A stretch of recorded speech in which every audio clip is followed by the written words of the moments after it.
perspective on the role of education.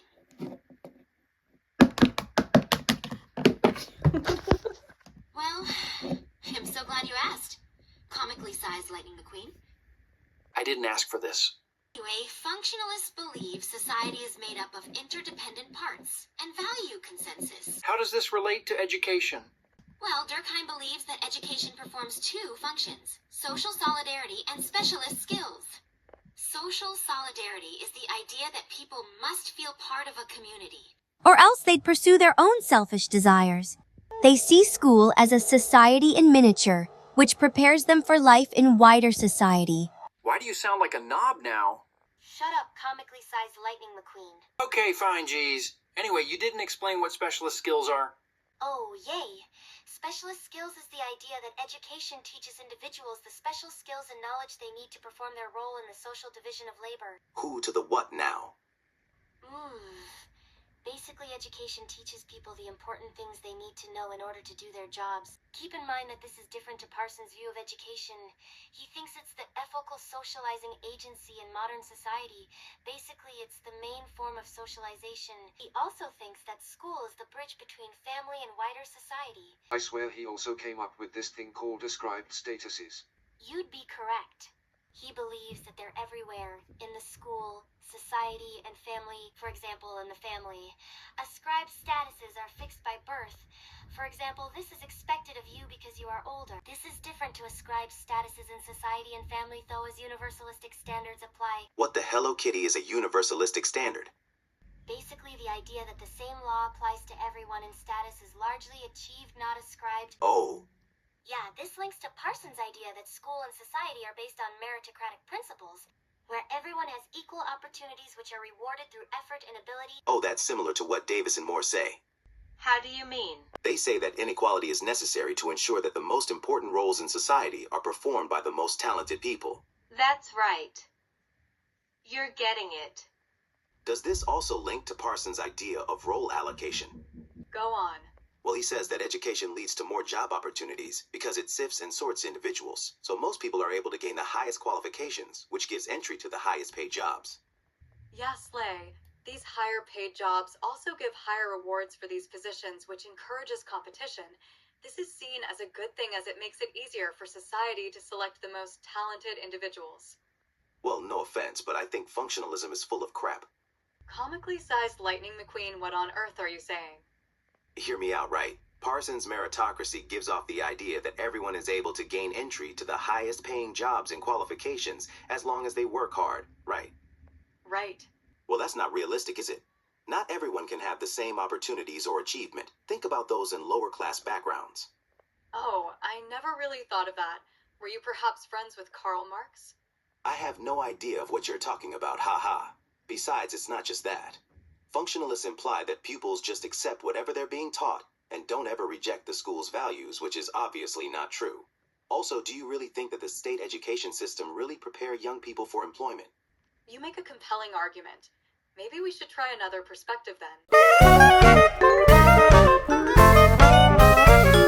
The main argument of this perspective is that the state should not provide services such as education to try and regulate a free market economy, but instead should encourage competition. Okay, what? I'm confused too. Let's see, I'm assuming that their idea is that by treating schools like businesses, i.e. with competition and choice, it will lead to higher standards, because schools will try harder to attract students and improve results, just like companies try to attract customers.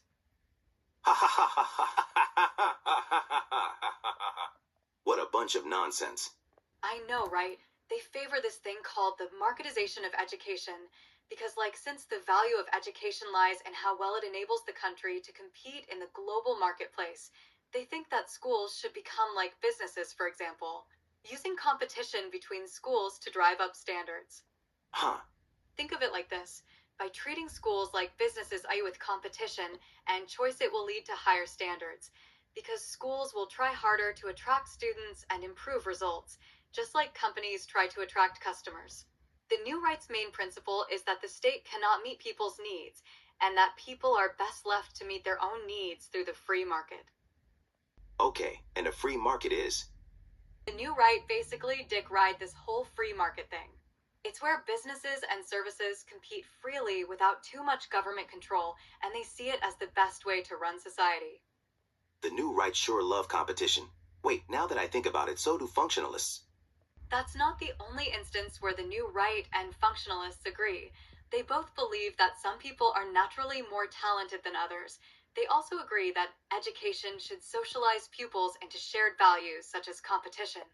Wow. So they're both just glazing each other because they agree that education should run on competition. Not exactly. The new right don't believe that the current system is achieving these goals because it is run by the state. They think the state imposes uniformity and disregard local needs, linking back to the whole free market thing. Oh, I think I remember hearing about this. According to the new right, the state only has two roles, that it still imposes a framework on schools which have to be fulfilled. This can be seen in Ofsted inspections. Yep, the second role the new right believe that the state has is that it ensure that schools transmit a shared culture, for example, the ethnocentric curriculum that schools have. The new right are quite conservative. They approve highly on preserving this idea of national identity, hence why they oppose the idea of multicultural education. So they're racist. Lightning. Okay, my bad. Anyway, the new right identify many problems in the education which can be illustrated through Chubb and Moh's findings. They argue that number one, state-run education in the US has failed since it has not created equal opportunity and has failed the needs of disadvantaged groups. Number two, it's inefficient because it fails to produce pupils with the skills needed by the economy. And number three, they argue that private schools deliver higher quality education because they are answerable to paying consumers, in this instance the parents, unlike state schools. Anyway, they suggest that the marketization of education would solve these problems as it would increase competition. Well, how do they plan to do that? They proposed a system where each family would be given a voucher to spend on buying education from a school of their choice, which will force schools to become more responsive to parents' wishes since the vouchers will be the school's main source of income. Similar to private businesses, schools would have to compete to attract customers by improving their product. Okay, well, that's just a bunch more slob. Bruh, you're never satisfied, are you? Come on, this is complete bullshit. I mean, the new right won't stop yapping about this whole competition thing when, like, it really only benefits the middle class if you really think about it. I mean, they have more cultural and economic capital, so they're able to gain access to better schools. MHM, and you say you know nothing of Karl Marx. I don't, oh my god, I am not a Marxist. Oh, wow, someone is defensive. Well, to be honest, I can't blame you for thinking that. They believe that the reason some schools have low standards is because of the amount of control the state has, but personally, I think it's due to social inequality and inadequate funding. So I may have to agree with you on that one. Yeah, see? I've got a real perspective to show you. Can't wait to hear this one.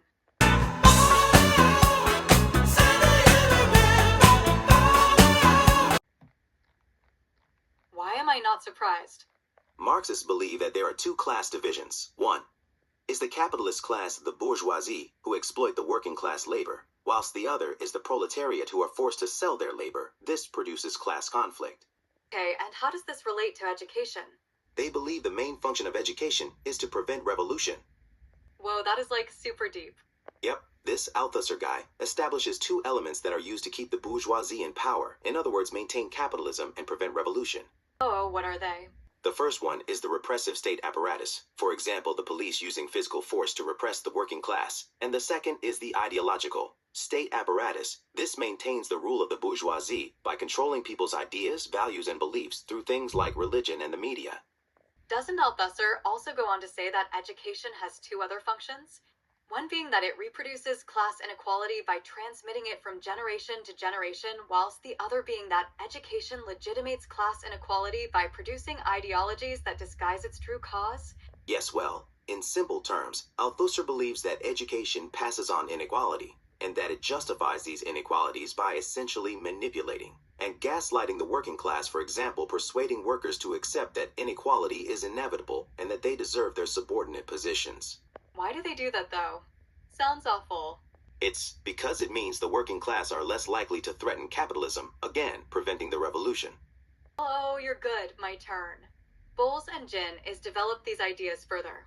They argue that the role of the education system in a capitalist society is to reproduce an obedient workforce that will accept inequality as inevitable. For example, rewards in schools are mainly linked to the idea of obedience and discipline.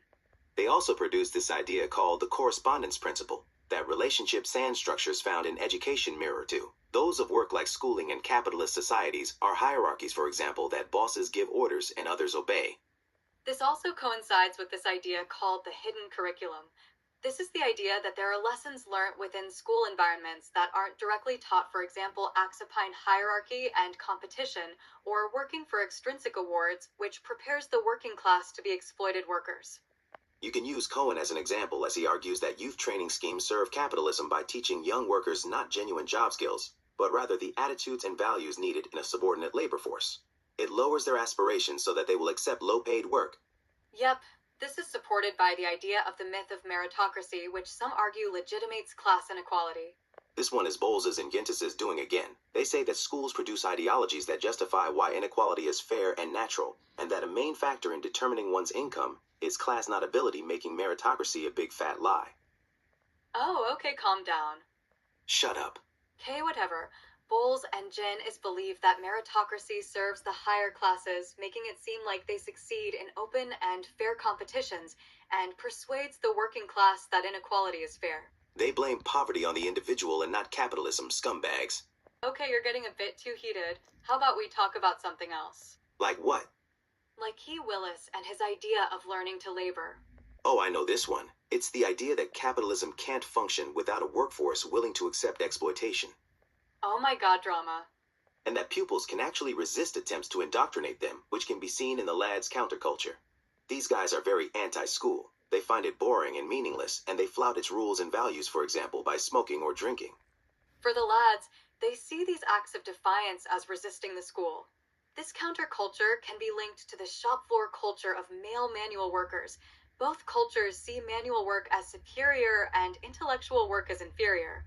The lads identify strongly with male manual work, which explains why they see themselves as superior to girls. They also see themselves as superior to boys who choose to conform to the school's values and aspire for non-manual jobs. However, what the lads may not know is that this resistance to school actually makes them a perfect fit for the needs of capitalism. Having been accustomed to boredom and finding ways of amusing themselves in school, they don't expect satisfaction from work and are good at finding diversions to cope with annoyingness of unskilled labor. Their acts of rebellion guarantee that they will end up in unskilled jobs, which Willis has a good old laugh at how ironic this situation is. In attempting to be rebellious and rejecting the school's ideologies, they end up being destined for the unskilled work that capitalism ultimately need for people to perform. Poor guys. Well, Twilight, I don't know about you, but I think this is a very strong argument. Oh yeah? Why do you think that? Well, first off, it's useful in exposing the myth of meritocracy. That's true. And it also shows that the role that education plays in a variety of ways as an ideological state apparatus by serving the interests of capitalism by reproducing and legitimating class inequality. Yeah, well, I wouldn't say all that. Why? Well, I mean, Marxists assume that pupils have no free will and passively accept indoctrination, similar to your critique on functionalism.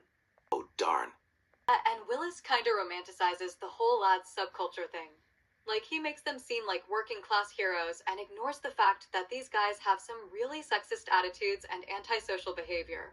Also, his study was so unbelievably small scale that it's laughable, because what do you mean only 12 boys? In one school? Please. Okay, I guess that can be seen as quite unrepresentative of other pupils' experiences. Yeah, and it would be really risky to generalize his findings because of that. Okay, yeah, fair point, but what other perspectives can we possibly look at? I mean, there are always postmodernists. I just wanna feel this moment.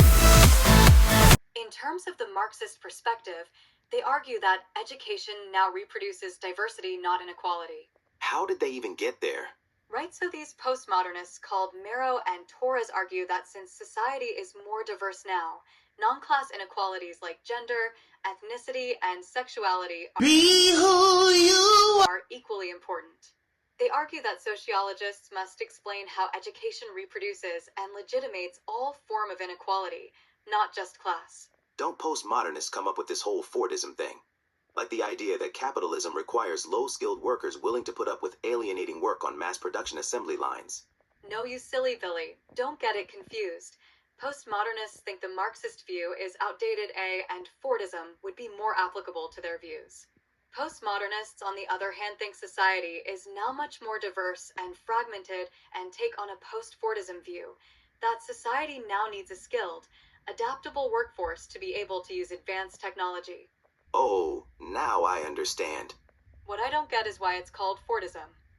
I'm pretty sure that is because Ford Motor Company were the first to introduce it. Oh, I didn't know that. Don't tell me you were friends with Tom Ford, too. What? Of course not. Anyway, we hope this helped you guys understand the functionalist new right, Marxist and postmodern perspectives of the role of education in society. If not, then I can't lie, I don't care. It took me like a bajillion hours to do this when I was supposed to be revising for my actual O-level. Guys, I am so cooked, bruh. I hate Talcott. Parsons and I also hate living. Stay tuned for the next one. Ka-chow.